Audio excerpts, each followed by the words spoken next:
Hi, my name is Shahrul Hamdan and I'm the Chairman of UKEC 2013-2014.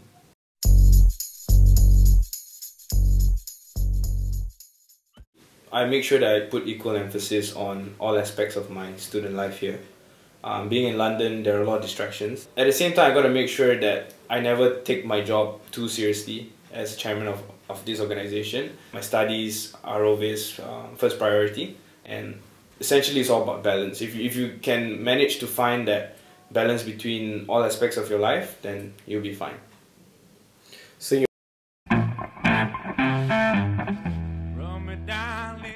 UKEC was seen as elitist for a few years, I mean, based on my knowledge and perception I get from my friends. And to be honest, I also had the perception when I was a first year. But I decided to investigate. I decided to be a junior executive to the UKEC last year. And you know, there were certain aspects that made people think and perceive that UKEC is elitist. And I identified that as sort of one of the main reasons why I wanted to run. Mainly because I wanted to make UKEC a lot more personal and a lot more professional as well. Because I think, you know, we cannot market ourselves as the student elite. We got to market ourselves first as professional student body. And then after that, the elite members and whatnot comes into play. Because if you just market to corporate sponsors or students that we are the best of the best or whatever, no one's going to join us. Everyone thinks that, you know, it's just some organization that thinks they're the best. But so I decided to strengthen the foundations first. So, you know, my thoughts on elitism in UKEC, yes, is perfectly justifiable, though they all may not be true. There were certain aspects that can make people perceive that we are elitist. First of all, Alia, who is director of PAN, Project Managara in Manchester, and she decided to make it look non-elitist by going for a smart casual look.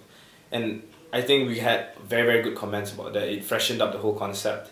Because, you know, Careers Fair and MSLS were two events that were going to be fully formal and everyone had to suit up. So Project Managara, you know, we went for the smart casual look. Everyone just wore t-shirts and a blazer over it. Project Managara was a landmark event this year, mainly because it was the first time decentralized outside of London, and it was held in Manchester, and that itself was a huge challenge for us, mainly because, you know, there were not many huge student events that were held in Manchester before. You know, how are we going to get speakers to come to Manchester instead of London, where they are more sort of used to. And in terms of logistics, it was also very tough because most of the stuff that we got here, you know, printing of buntings and whatnot, were done in London. I would say that we also solved many minor challenges along the way, logistically, within the committee and all these kind of things. But I'm very proud to say that Alia did a very good job. She did the whole smart casual look. She got very distinguished speakers, Tan Sri Jamila, YBKJ, Tun Dr. Mahathir.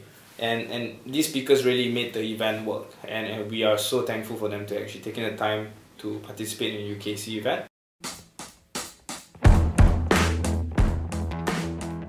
It's purely based on increasing our relevance in the student landscape in terms of image and branding.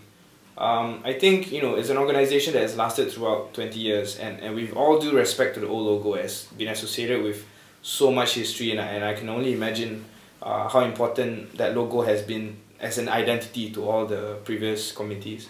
But, you know, with all due respect, I believe that the logo is a bit outdated, and I think that we should always try and strive for a better image, a better branding, and that can start with a logo. And that's why the new logo now is a lot of shading included.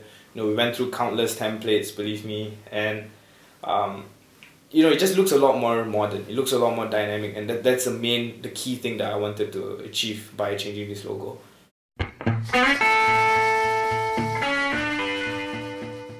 In my manifesto back during elections, I emphasized on the need to increase our funding strength.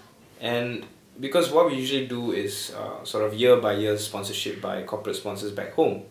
And there was an alternative to this, and it was the Board of Trustees. where we could strengthen our funding position by getting, sort of trustees to sort of, channel investments into UKEC and donations and whatnot.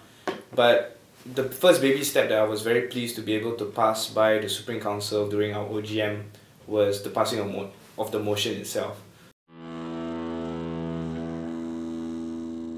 My name is Shahrul Hamdan. I'm Chairman of UKEC. Why are you laughing? This is weird, dude. No, dude, that's you're doing well. Come on, man, just relax. This was. How do you? Just relax. Oh, you're recording it. Yeah, I'm just gonna talk. You're talking to me. You're not talking.